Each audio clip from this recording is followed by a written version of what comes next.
everyone, welcome back to my channel for my breakdown of episode 8 for Stargirl. This episode had both a lot happen and not a lot happen at the same time. What I mean by that is there are some big changes for the team, but that it really focuses on two events, so there isn't a lot of different things happening. In the last episode, we saw Yolanda leave the team.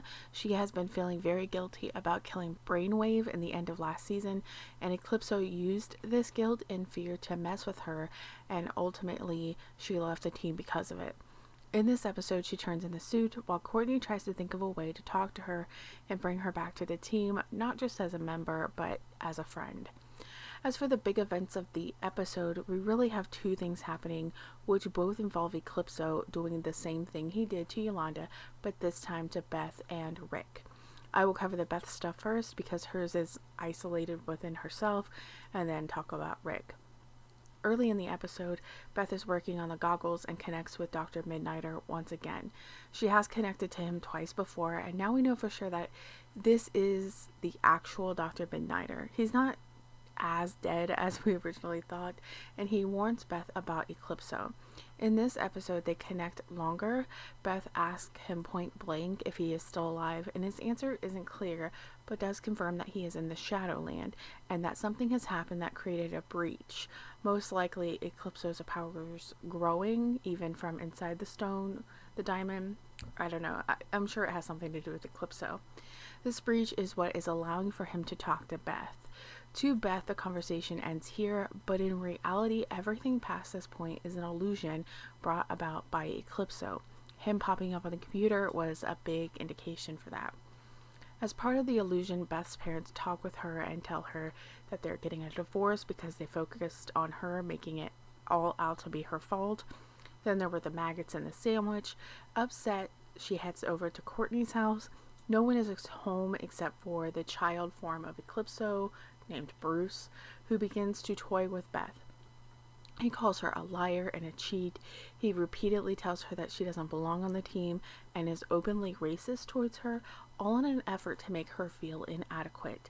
This is because that is her fear, and to push on the fears of people makes them vulnerable to accepting Eclipso, giving him power over them.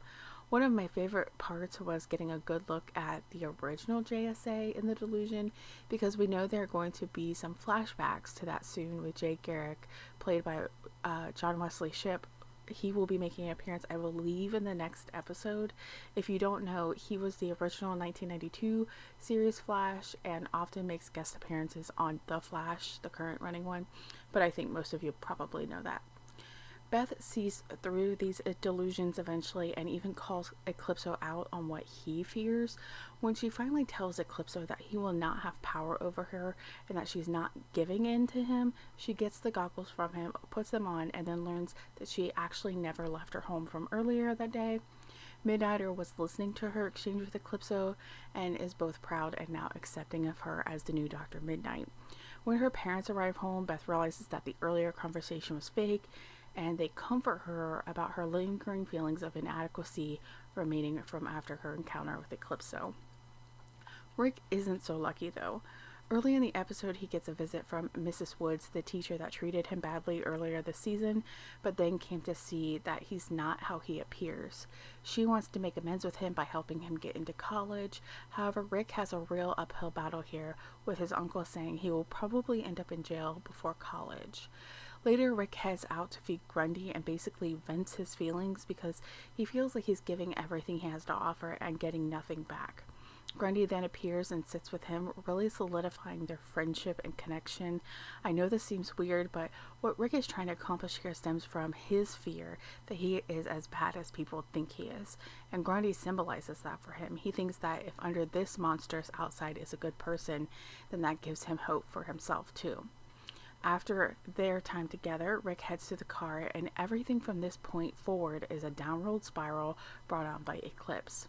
Rick hears over the radio that there has been increased bear sightings in the area, and after the break-ins from the last couple episodes, Rick heads out to find and protect Grundy because there's been a group of hunters called out to search for this bear. And so he calls Pat to tell him that he's been helping Grundy and that he needs help protecting him from the hunters. Both Pat and Courtney arrive in the woods with her bringing the staff that she's now named Cosmos. However, they don't notice any hunters and can't get a hold of Rick.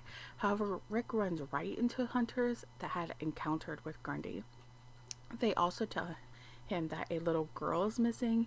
When Rick does find Grundy, he is with the little girl's lifeless body, making Rick realize that there isn't any hope for Grundy after all. He is a monster. He runs off after Grundy just as Pat and Courtney come across the scene. They discover that the little girl in the lake river thing here isn't really anything. She's just an illusion brought on by Eclipso. So when Rick shows at his house to find Grundy there, he immediately attacks. However, when Courtney and Pat arrive, she uses the staff and is forced to zap Rick to show him that he isn't beating Grundy at all, but his uncle. Upset, Rick breaks the hourglass. He's then arrested and his uncle is transported to the hospital.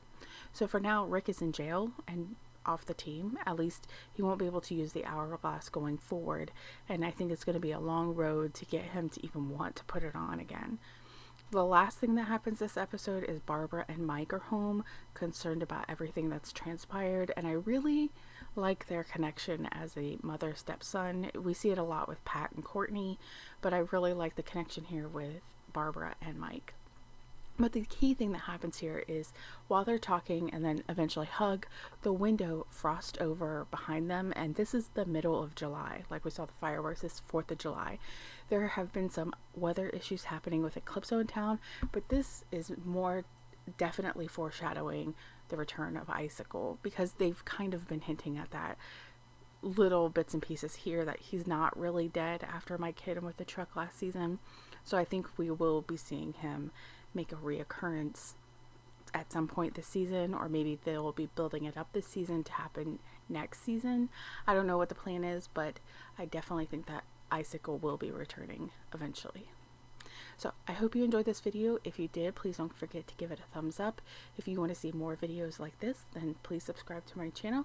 I will be back later today or early tomorrow with a video for Supergirl.